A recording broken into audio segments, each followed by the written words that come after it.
America में migrant बच्चों के लिए नए नियम ने लोगों को हिलाकर रख दिया है।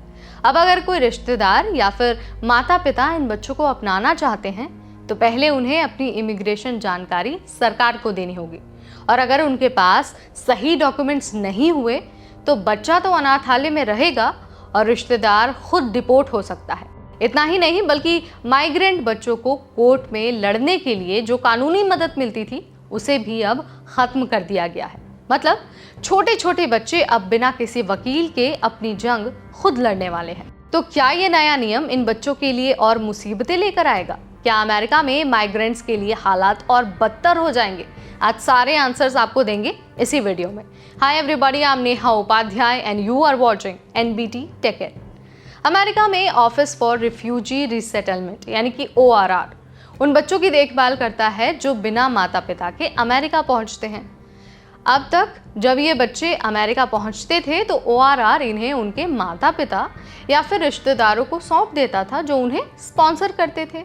लेकिन अब ORR इन स्पॉन्सर की इमिग्रेशन जानकारी ICE को देगा। पहले एक नियम था जिसके तहत किसी बच्चे को सिर्फ इस आधार पर रोका नहीं जा सकता था कि उसका स्पॉन्सर अनडॉक्यूमेंटेड इमिग्रेंट है, लेकिन अब ये सुरक्षा हटा दी गई है। यानी अगर स्पॉन्सर के पास खुद डॉक्यूमेंट्स नहीं हैं तो बच्चा उसके पास नहीं जा सकता। मतलब बिल्कुल साफ है, अगर आप अमेरिका में बिना डॉक्यूमेंट्स के रह रहे हैं और आप किसी बच्चे को स्पॉन्सर कर रहे हैं तो ये आप पर ही उल्टा पड़ सकता है, आपके खिलाफ कार्रवाई हो सकती है। अब सवाल उठता है कि इस बदलाव से सबसे ज्यादा परेशानी किन्हें होने वाली है? देखिए, 2018 में एक ICE की रिपोर्ट आई थी। रिपोर्ट के अनुसार करीब 80% माइग्रेंट बच्चों के स्पॉन्सर्स खुद अनडॉक्यूमेंटेड इमिग्रेंट होते हैं। अगर वो बच्चों को स्पॉन्सर करने के लिए आगे आते हैं तो उनकी खुद की इमिग्रेशन जानकारी ICE के पास पहुंच जाएगी और उन्हें डिपोर्ट तक किया जा सकता है। नतीजा ये निकलेगा कि अब कई सारे माता पिता और रिश्तेदार बच्चों को लेने से डरेंगे। बच्चे सरकार के शेल्टर होम्स में फंसे रह सकते हैं, यानी कि बच्चों का भविष्य अब खतरे में पड़ सकता है। ये समझना बहुत जरूरी है कि आखिर इतनी बड़ी संख्या में बच्चे अमेरिका आ क्यों रहे हैं। तो देखिए, पिछले 10 सालों में अमेरिका में अकेले प्रवासी बच्चों की संख्या बहुत तेजी से बढ़ी है।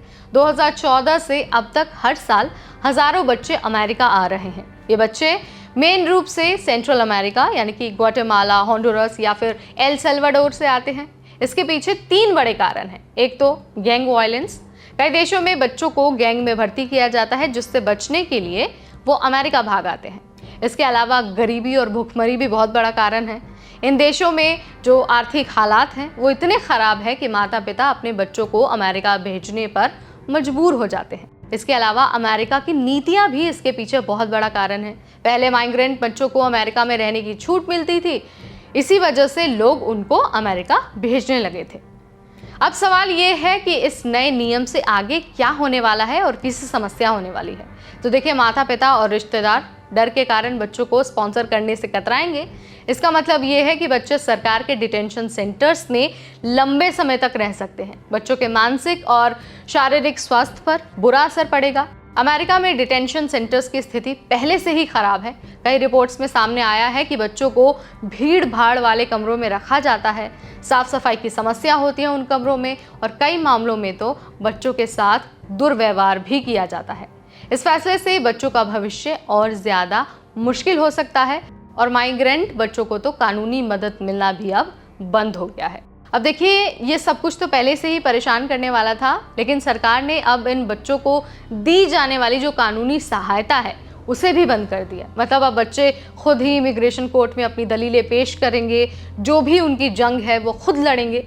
ये बच्चे इतने छोटे छोटे होते हैं कि वो अंग्रेजी नहीं जानते हैं और खुद को बचाने का तरीका भी उनको नहीं पता होता है। बिना वकील के ये केस हार सकते हैं और इन्हें डिपोर्ट भी किया जा सकता है। वीरा इंस्टीट्यूट ऑफ जस्टिस की शायना कहती हैं कि इस फैसले से बच्चों को इंसाफ मिलना और मुश्किल हो जाएगा। ये उनके राइट्स पर सीधा सीधा हमला है। सो यहाँ पर मैंने सारा मामला, जो भी पूरी कहानी है, जो भी स्थिति है, आपके सामने सारी चीज़ें बता दी हैं बहुत आसान भाषा में। वीडियो अगर आपको पसंद आया, इन्फॉर्मेटिव लगा, तो इसे लाइक और शेयर करना बिल्कुल न भूलें। ऐसे अपडेट्स हम आपके लिए लाते रहेंगे सिर्फ और सिर्फ एनबीटी टेक इट पर। तब तक मुझे यानी नेहा को दीजिए इजाज़त। Keep watching, keep sharing.